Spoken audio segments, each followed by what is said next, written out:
Hello साथियों, मैं अमरदीप कादियान। नमस्ते, प्रणाम, सलाम वालेकुम, सत श्री अकाल, जय मसीह की, राम राम जी, जय माता की, जय हिंद, जय भारत। साथियों, आपका स्वागत है डिसेंट फैमिली में। साथियों, आज हम बात करेंगे कि अगर आपका सिक्योर लोन है किसी भी तरह का, तो आपको 11 महीने तक किस्त देने से कैसे बचाव हो सकता है। अगर आपका फ्लैट का, मकान का, दुकान का, फैक्ट्री का, कारखाने का, किसी भी तरह का लोन है और फाइनेंशियल प्रॉब्लम आ रही है आपको किस्तें देने में आज की डेट में बहुत ज़्यादा, तो आपका 11 महीने तक कैसे बचाव हो सकता है।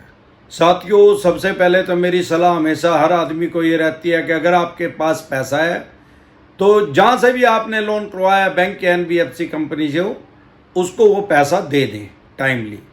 लेट हो गया तो प्लेंटी समेत उनका चुका दें, नहीं तो इनके पास एक ब्रह्मास्त्र है, उसको यूज करते हैं, आपकी फाइनेंशियल डेथ कर देंगे। फ्यूचर में कोई भी बैंक या एनबीएफसी कंपनी आपको लोन नहीं देगी, यहां तक कि आपके बच्चों को भी लोन मिलना मुश्किल हो जाएगा, क्योंकि आजकल बहुत से बैंक और एनबीएफसी कंपनी पेरेंट्स का भी सिबिल चेक करने लग गए हैं। रही बात अनसिक्योर लोन है आपका, कोई पर्सनल लोन है, बिजनेस लोन है, क्रेडिट कार्ड है, या कोई भी ऐसा लोन जिसमें आपने कोई एसेट नहीं रखा, कोई अपनी कीमती चीज नहीं रखी, उसमें तो आप मान के चले उसमें कुछ बिगड़ने वाला नहीं है। चवन्नी छाप इसमें बकवास करेंगे, नोटिस भेजेंगे, एक करेंगे, पंजी का केस होएगा, उसमें किसी का आज तक कुछ नहीं बिगड़ा। ना उसमें जेल का प्रावधान है, ना इसमें जेल का प्रावधान है, ना सिक्योर लोन में ना अनसिक्योर में। सिक्योर लोन हो चाहे अनसिक्योर लोन हो, जेल आपकी एक कारण हो सकती है। अगर आप कोर्ट की अवमानना करेंगे, कोर्ट के जो आदेश होंगे उनको नहीं मानेंगे, तो आपकी जेल हो सकती है, अदरवाइज कोई जेल नहीं होएगी आपकी। अब अनसिक्योर लोन में तो एक पंजी का केस करेंगे, चलता रहने दे यार। सिक्योर लोन वालों को बहुत ज्यादा दिक्कत परेशानी आ रही है, क्योंकि उनका पास सरफेसी एक्ट का आ रहे हैं नोटिस। सरफेसी एक्ट 2002 में बना था, जो कि बैंक और एनबीएफसी कंपनी को पावर देता है आपके मकान की, दुकान की, बंगले की, फैक्ट्री की, कारखाने की, फ्लैट की ऑक्शन करने की, बोली करने की, उसको सेल करने की। जितने आपने लोन लिया है उतने में सेल करने की, या उससे भी कम में सेल करने की पावर वो उनके पास देता है। अब दिक्कत परेशानी कहाँ आ रही है, लोगों के पास पैसा नहीं है। अगर आपके साथ भी यही परेशानी है तो ये क्या कर रहे हैं, एक महीने में बहुत बार ईसीएस लगा रहे हैं। ईसीएस एक महीने में ऐसा नहीं है कि 10 बार लगा सकते हैं या 6 बार लगा सकते हैं, हर चीज की एक लिमिट है, भले ही इन्होंने हमारे साथ एग्रीमेंट किया हो। अगर ये आपके साथ ऐसा कर रहे हैं तो आप सीधा जाकर कंज्यूमर कोर्ट में इनके ऊपर केस कर दें, ताकि फ्यूचर में आपको कोई दिक्कत परेशानी ना आए। और उसमें क्या होगा, आप इसमें जीतेंगे कभी नहीं। बैंक या एनबीएफसी कंपनी से अगर आपका सिक्योर लोन है, आप उसमें कभी जीतेंगे नहीं, ये मैं आपको पहले बता देता हूं, क्योंकि मैं हमेशा डिसेंट एडवाइस देता हूं। लेकिन मैं आपको ये बता रहा हूं कि आपको टाइम कैसे मिल सकता है। जब कंज्यूमर कोर्ट में केस चल जाएगा तो वहां से स्टे मिलने के आपको पूरे पूरे चांस है, तो आपको टाइम मिल जाएगा।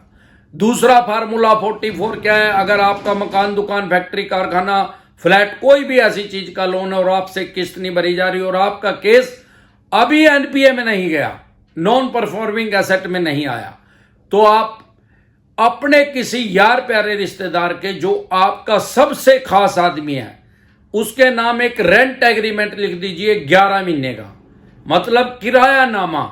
भाई आपने ये मकान या फ्लैट या फैक्ट्री या कारखाना 11 महीने के लिए इस आदमी को रेंट पे दे दिया, किराए पे दे दिया, और उसको नोटरी करवा लीजिए, नोटरी पब्लिक से उस पर मोहर लगवा लीजिए, उसके साइन करवा लीजिए, उसमें पैसे खुलवा दीजिए कि इतने में मैंने इस आदमी को किराए पे दिया।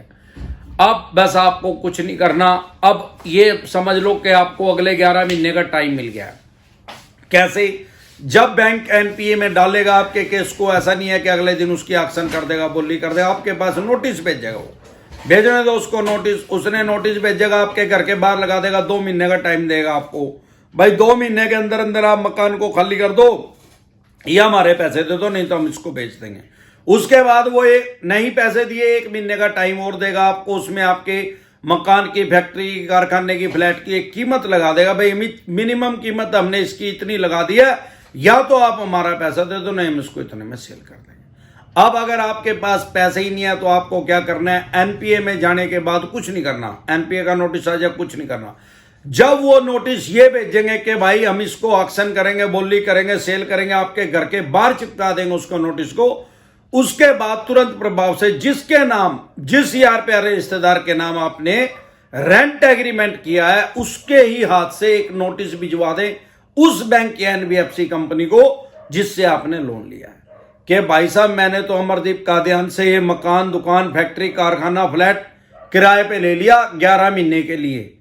आप इसकी ऑक्शन कैसे करेंगे, इसका कब्जा कैसे लेंगे? कब्जा तो इसका मेरे पास है भाई साहब, और 11 महीने में इसको खाली नहीं करूंगा। बस अब वो कोर्ट का मैटर हो गया। अब वो इनलीगल काम नहीं है, क्योंकि अमरदीप कादियान के पास राइट्स थे। चाहे मैंने लोन ले रखा था, मेरे पास राइट्स हैं अपने मकान को किराए पे देने के, मैंने दे दिया, और वो मेरा खास आदमी है, उसने उसके पास नोटिस भेज दिया। अब कोर्ट का मैटर हो जाएगा, फिर वो उलझ जाएगा। कम से कम आपको 11 महीने का टाइम तो मिल ही जाएगा। इस दौरान या तो आप पैसे का बंदोबस्त करके इनके पैसे जमा कर दें।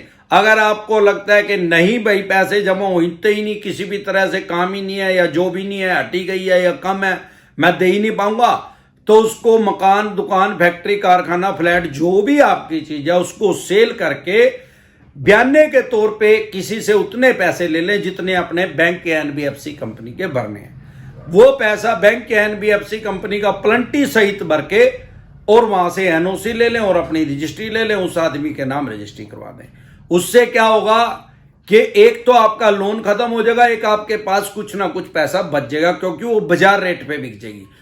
बैंक तो क्या करेगा, आपका 1 करोड़ रुपए का मकान है, फ्लैट है, दुकान है, मिनिमम कीमत 1 करोड़ है, वो उसको 65 लाख रुपए में भी सेल कर देगा, क्योंकि उसको लेने 60 लाख रुपए हैं। उसको इस बात से कोई फर्क नहीं पड़ता, और उसके पास राइट्स भी पूरे हैं। लेकिन अगर आपने उसको उलझा दिया तो फिर आप आराम से उसको बेच सकते हैं। फिर बाद में बैंक सेटलमेंट कर लेता है, भाई ये पैसे ले ले और अपना पकड़। उसमें कोई दिक्कत परेशानी आपको आने वाली नहीं है। सेटलमेंट ऐसा नहीं है कि जैसे अनसिक्योर लोन में सेटलमेंट हो जाती है, कम पैसे देके सिक्योर लोन में ऐसे सेटलमेंट नहीं होती है।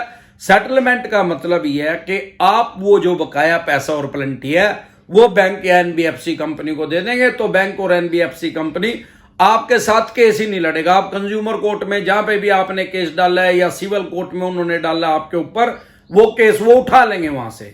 सिविल का जो भी दीवानी का मुकदमा होता है उनमें म्यूचुअल अंडरस्टैंडिंग में दोनों पार्टियां आपसी सहमति से कभी भी अपने केस को वापसी ले सकते हैं, भले वो सुप्रीम कोर्ट तक चला गया हो। तो इस तरह से आपका बचाव हो सकता है। ज्यादा मानसिक परेशानी ना लें। अमरदीप कादियान जब तक जिंदा रहेगा तब तक आपको डिसेंट एडवाइस देता रहेगा, बचने के फार्मूला 44 बताता रहेगा लीगल तरीके से। इसी तरह की या किसी भी तरह की कोई भी दिक्कत परेशानी आपके किसी भी यार प्यारे रिश्तेदार को आ रही है तो वो कमेंट करके अपने सवाल का जवाब ले सकते हैं। एक चैनल मैंने और बना दिया डिसेंट व्लॉग के नाम से, उसको देखें और लाइफ का मस्त मजा ले। कमेंट बॉक्स में उसका लिंक डाल दिया गया है। नमस्कार।